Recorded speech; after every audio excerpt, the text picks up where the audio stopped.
जरा सुनिएगा। ये जरा तस्वीर देखिए, ये फील्ड मार्शल साहब को पाकिस्तान के वजीर आजम ने चले फॉर्म 47 के ही से ही ये एक सवेनियर पेश किया फील्ड मार्शल साहब को, जिसमें मिसाइलों की तस्वीरें। अच्छा, अब जब रिसर्च की गई तो पता चला कि ये चाइना के मिसाइलों की तस्वीरें हैं। ओए टिक्की, ओए चूना लगा दिया।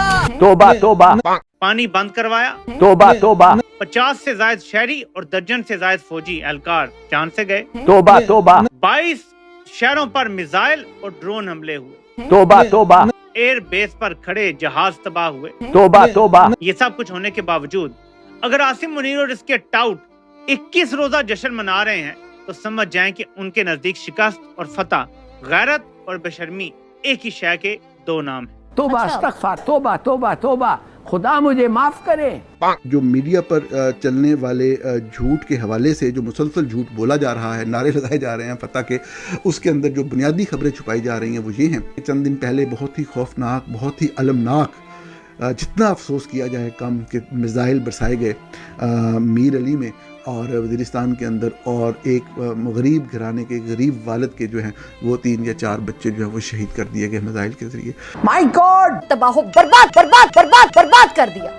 नमस्कार दोस्तों, जय हिंद। तो दोस्तों, जैसा कि आपने इंट्रो में देखा कि पूरा का पूरा जो पाकिस्तान है टोपीबाजों से भरा हुआ है, फ्रॉड मुल्क है। मतलब अपनी आवाम को चूरन चटाए जा रहे हैं कि हम जंग जीत गए, लेकिन पूरी दुनिया को, खासकर इन पाकिस्तानियों को भी पता है कि भाई चौतरफा पाकिस्तान को पेला गया है, सारा कुछ तबाह हो गया पाकिस्तान का। इन भिखमंगों के पास में कोई सबूत भी नहीं है कि इन लोगों ने हमारे 60-70 के करीब राफेल गिरा दिए। लेकिन सबसे बड़ा टोपीबाज तो इस समय शहबाज शरीफ निकला, जिसने आसिम मुन्नू यानी कि फील्ड मार्शल आसिम मुन्नू को ही मामू बना दिया। मतलब एक ऐसी तस्वीर वेट कर दी जो कि चाइना की मिसाइलों की मतलब तस्वीर थी, उसको बताया कि ये बनियान और कच्छे वाला जो ऑपरेशन था उसी की ये तस्वीर है। मतलब यार, टोपीबाज मुल्क, फ्रॉड मुल्क, और क्या ही बोल सकते हैं। बाकी चलते हैं इस वीडियो की तरफ। आपसे एक ये रिक्वेस्ट है कि वीडियो जरूर पूरा देखना, बहुत ही इंटरेस्टिंग वीडियो है। वीडियो पसंद आए तो लाइक और शेयर कर देना, चैनल को सब्सक्राइब कर लेना। फील्ड मार्शल साहब की तरफ चलें, क्योंकि उनको उनके घर में मामू बनाया गया है जाकर। ये जरा तस्वीर देखिए, ये फील्ड मार्शल साहब को पाकिस्तान के वजीर आजम ने चले फॉर्म 47 के ही से ही ठग, धोखेबाज, नौसरबाज तो नहीं कहा जा सकता ना किसे। मतलब आप ये तो नहीं कह सकते ये ठग है, नौसरबाज है, धोखेबाज। अब वजीर आजम भले फॉर्म 47 का ही हो, आप ये अल्फाज तो नहीं किसी के लिए इस्तेमाल कर सकते। लेकिन अब करें क्या, कोई और जो आपको थोड़े से बेहतर अल्फाज ढूंढने पड़ेंगे। लेकिन मामला कुछ इसी तरह का है। वज़ीर आज़म साहब जब खाने पे गए जो फील्ड मार्शल साहब ने दिया था, जी हाँ, उसी खाने पे जिस खाने को अटेंड करने दोबारा मरियम साहबा लाहौर से इस्लामाबाद आई, आपके पैसों पर जहाज़ उड़ा के, उसी खाने की बात कर रहा हूँ। उस पर शहबाज शरीफ साहब ने ये एक सवेनियर पेश किया फील्ड मार्शल साहब को, जिसमें मिसाइलों की तस्वीरें। लग तो ऐसे ही रहा है कि ये वो मिसाइल हैं जो हमने इंडिया पे, क्योंकि फील्ड मार्शल बनने की तकरीब थी ना, वो खाना था, तो वो उन्होंने सवेनियर पेश किया जिसकी तस्वीर भी जारी की गई। अब जब रिसर्च की गई तो पता चला कि ये चाइना के मिसाइलों की तस्वीरें हैं। 2019 में चाइना ने कोई फ़ौजी मशकें की थीं जिनके अंदर ये मिसाइल चले।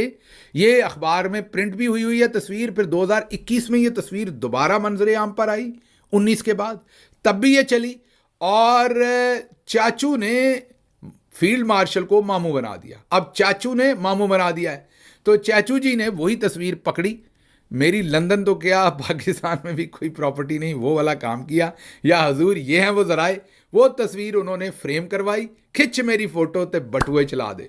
उन्होंने वो फ्रेम में लगाई फ़ोटो और जा उन्होंने फील्ड मार्शल साहब को पेश की। अब फील्ड मार्शल साहब का देखें, पूरा DG ISPR साहब पूरा इदारा है, वही बता देते कि हजूर साढ़े मिसाइल इन्नी आग नहीं कट दे, ये चाइना के मिसाइल हैं, कुछ ज़्यादा आग निकाल रहे हैं, तो मेहरबानी करें, हमने एक दफ़ा में इतने सारे नहीं छोड़े। लेकिन आपको पता है कि हम तो नगमे पे नगमा जारी कर रहे हैं, आगे पीछे नगमा लगा हुआ है एक दूसरे के। लेकिन एक और टोपीबाज है पाकिस्तान का, पता नहीं क्यों गवर्नमेंट ने इसको अनबैन कर दिया, शायद ये बैन था, ये अब इस समय अनबैन है। ये अपनी आवाम को एक और टोपी पहना रहा है, वो आप पहले क्लिप देखें, इसके बाद इसको आईना दिखाते हैं। और वॉशिंगटन में पिछले हफ्ते जब ये जंग हो रही थी तो इनकी जो फॉरेन फाइनेंस मिनिस्टर हैं उन्होंने फोन किया IMF को कि पाकिस्तान को पैसे ना दो। IMF ने फिर भी जंग के दौरान में IMF को ने पैसे देने थे और दिए। IMF को ये भी कहा कि वोट करवाओ, IMF ने यूनानिमसली दिए। अब IMF के ऊपर इतना प्रेशर है कि IMF ने स्टेटमेंट्स देना शुरू कर दिए कि जो हमने पैसे दिए हैं पाकिस्तान को वो पाकिस्तान फलानी चीजों के लिए यूज कर सकता है और फलानी चीजों के लिए नहीं यूज कर सकता। ये स्टोरी एनडीटीवी ने अभी थोड़ी देर पहले शाया की है कि पाकिस्तान क्या चीजें खरीद सकता है, क्या चीजें नहीं खरीद सकता, क्योंकि उधर से इन्होंने ये इस रिपोर्ट में लिखा है कि इन्होंने प्रेशर बनाया है कि पाकिस्तान जब भी 1980 से लेकर अभी तक का इन्होंने एक रिपोर्ट भेजी है आईएमएफ को कि पाकिस्तान को जब भी तुम लोग लोन्स देते हो तो पाकिस्तान ज्यादा वेपन्स खरीदता है। ये इनएक्यूरेट है। सबसे दुनिया का बड़ा वेपन्स बायर खुद इंडिया है। India has been the largest importer of weapons for the last decade and half. अपनी बात करो, आपका जो डिफेंस बजट है पाकिस्तान की डिफेंस बजट से तकरीबन 9-10 गुना बड़ा है। आपकी तकरीबन 80-90 बिलियन डॉलर का डिफेंस बजट है, पाकिस्तान का 10 बिलियन डॉलर भी नहीं क्रॉस करता। मगर ये अब आईएमएफ से पिछले हफ्ते चपेट खा के जब उसने पैसे नहीं रोके, अब उन पे और प्रेशर डाल रहे हैं। एफएटीएफ से भी बात कर रहे हैं, जो फाइनेंशियल एक्शन टास्क फोर्स है, कि पाकिस्तान को ग्रे लिस्ट पे डालो जिससे हमारी इकोनॉमी खराब होती है। और वर्ल्ड बैंक से भी बात कर रहे हैं कि पाकिस्तान के डेवलपमेंट पैसे जो हैं उनको भी रोको। तो ये इस साइड से भी शुरू हो गए। अब यहाँ पे ये बात कर रहा है कि दुनिया का सबसे बड़ा जो आर्म्स खरीदार मुल्क है वो इंडिया है। तो इंडिया अपने पैसों से खरीदता है भिखमंगो, ना कि किसी दूसरे मतलब लोन लेके पैसा नहीं ले रहा किसी जगह, मतलब लोन लेके हम हथियार खरीदने जा रहे हैं। वो काम करता है पाकिस्तान। और वही रियलिटी हम दुनिया को दिखा रहे हैं कि भाई तुम लोग पाकिस्तान को पैसा दे रहे हो, उससे ये हथियार खरीद रहे हैं। वो भी इंडिया के खिलाफ यूज़ करेगा या तो टेररिज्म में यूज़ करेगा। और खुद पाकिस्तानी इनकी पोल खोल रहे हैं कि भाई पाकिस्तान ने आज तक इंडिया के साथ में क्या क्या किया है। यार कुछ सहन शक्ति होती है, भारत कब तक सहन करेगा तुम्हारे इस टेररिज्म को। सामने 1970s के अंदर जो है पाकिस्तान ने कोई मुजाहिदीन को तैयार करना शुरू किया, और जब ये कोल्ड वार के दौरान की बात है और जब रशियन इन्वेजन हो गई तो हमने बाकायदा अमेरिका से डॉलर लेके पाकिस्तान की हर गली मोहल्ले के अंदर जो है वो इनको मुजाहिदीन को तैयार करना शुरू किया। और उन मुजाहिदीन इस्लाम ने जो है वो जहाद जो है इन्वर्टेड कामों वाला जहाद जो है वो किया अफ़गानिस्तान के अंदर जाकर। और ये एक बड़ा प्रॉफिट, बहुत ही एक मुनाफा बख्श कारोबार बन गया पाकिस्तानी फ़ौज के जर्नलों के लिए। उन्होंने उसी दौर में पूरी दुनिया में अपनी जायदादें बनाने का सिलसिला पाकिस्तान से बाहर शुरू किया, पाकिस्तान के फ़ौजी अफसरान ने। और इस जहाद के नाम पर ना सिर्फ अमेरिका से डॉलर आते थे, लेकिन पाकिस्तान की बेचारी भोली बसरी आवाम भी बहुत ही आसानी से बेवकूफ़ बन जाती थी। लोग पैसों के अंबार लगा देते थे मुजाहिदीन इस्लाम को चंदा देते हुए। हमारे जर्नलों ने यह फैसला किया, नाज़रीन उस लम्हे, ये सबसे बड़ी हकीकत है जिसको हम छुपाते हैं, कि असी ए कारोबार जारी रखना है। ये वाली जो एक फ़ैसला था पाकिस्तानी जर्नलों का, उन्होंने तारीख़ के एक बहुत अहम मोड़ के ऊपर पाकिस्तान को तबाही और बर्बादी की घाटियों में गिरा दिया।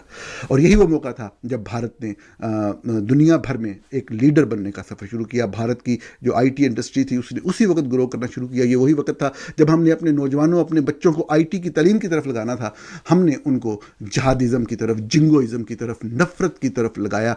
और उसका नतीजा ये निकला कि हमारे फ़ौजी जर्नलों ने यह फैसला कर लिया कि हम इन मुजाहिदीन ग्रुपों को कश्मीर के अंदर, भारतीय कश्मीर के अंदर इस्तेमाल करेंगे और वहाँ पे हम जो है वो एक प्रॉक्सीज के ज़रिए वॉर लड़ेंगे। अब मसला ये था, भारत दूसरी तरफ दुनिया में इकोनॉमिकली आगे जाने के लिए एक कमर बांध चुका था। उसने बड़े तरीके से इस सारी सूरत हाल का मुकाबला इस तरीके से किया कि बजाय उसका जवाब देने के, उसने दुनिया के अंदर जो है वो अपनी पोजीशन को मजबूत करने का सफ़र शुरू किया, इकोनॉमिकली भी और डिप्लोमेटिक फ्रंट्स के ऊपर भी। अल्टीमेटली पाकिस्तान की तरफ से कार्रवाइयाँ जारी रहीं। पाकिस्तानी अवाम ने पैसे लुटाए मुजाहिदीन इस्लाम के ऊपर, कश्मीर की आज़ादी के नारे फारे हर गली मोहल्ले के अंदर लगने लगे। हमारी गलियों के अंदर वो कश्मीर जड़ा फ़ौज ने आज़ाद करवाना था, वो आम हमारे बच्चे, टीनेजर्स बच्चे जो हैं वो आज़ाद करवाने की राह पर चल निकले। पाकिस्तान बर्बादी तबाही की राह पर चल निकला। और अल्टीमेटली नाज़रीन ये हुआ कि जब भारत ने पूरी तरह से घेरा तंग कर लिया पाकिस्तान के गिर्द, तो हमें साफ ज़ाहिर है कि ये जो इन्फिल्ट्रेशन और लाइन ऑफ कंट्रोल पे जो बाढ़ लग गई और बहुत ज़्यादा सख्ती हो गई, तो फिर हमने चंद इन्फिल्ट्रेटर्स के ज़रिए ये कार्रवाइयाँ शुरू करने का शुरू की। इन्हीं तंजीमों को हमने बजाय मुसलसल वहाँ भेजते रहने और मुसलसल जंग में एंगेज करने के, उनके ज़रिए मतलब है कि दहशतगर्दी के वाक़यात करवाने का सिलसिला शुरू किया। और जिस तरह के आपके सामने मैंने बहुत दफ़ा अर्ज़ किया कि दिसंबर 2001 में भारतीय पार्लियामेंट पे हमला, 2005 का हमला, 2008 का मुंबई अटैक्स, पाकिस्तान की इन्वॉल्वमेंट पाकिस्तानी मीडिया ने खुद साबित की, 100% साबित हुई। आगे चलते जाए, मतलब पठानकोट के अंदर मैंने आपको बताया कि जब वो हमला किया गया और जब वो फंस गए चारों तरफ से, तो एक दहशतगर्द जो है जो पाकिस्तान की तरफ से गए थे, वो वहाँ से कोई सिग्नल आ रहे थे वहाँ पे फ़ोन के, तो वो अपनी माँ को फ़ोन करके अपनी शहादत के बारे में बताता है कि मैं शहीद होने लगा हूँ। तो ये इस हद तक इन्वॉल्वमेंट जो है वो ऐसे लोगों की, ये जो लश्कर तैयबा और ये जैश मोहम्मद और जितने भी हिजबुल मुजाहिदीन जो भी दहशतगर्द तंजीमें ऑपरेट की। तो देखा दोस्तों आपने, ये है पाकिस्तान की हकीकत। मतलब कि खुद पाकिस्तानी इस समय एक्सेप्ट कर रहे हैं कि पाकिस्तान ने टेररिज्म करवाया है इंडिया के अंदर। इसी के चलते इंडिया ने ऑपरेशन सिंदूर किया, जो कि टेररिस्ट ठिकानों को टारगेट किया। पाकिस्तान ने उधर से हमारे मिलिट्री इंस्टॉलेशन पे अटैक किया, तो हमारे भारत ने भी जवाब में उनके एयरवेज को टारगेट किया, जो कि बिल्कुल तबाह कर दिए गए। और इनको पाकिस्तानियों को पता है कि यार चौतरफा पेले गए, फिर भी पता नहीं क्यों सेलिब्रेट कर रहे हैं, अपनी आवाम को बता रहे हैं 60-70 के करीब राफेल बता रहे हैं। यार कुछ लोग 60-70 राफेल गिरा दिए, जबकि भारत के पास में इतने हैं ही नहीं।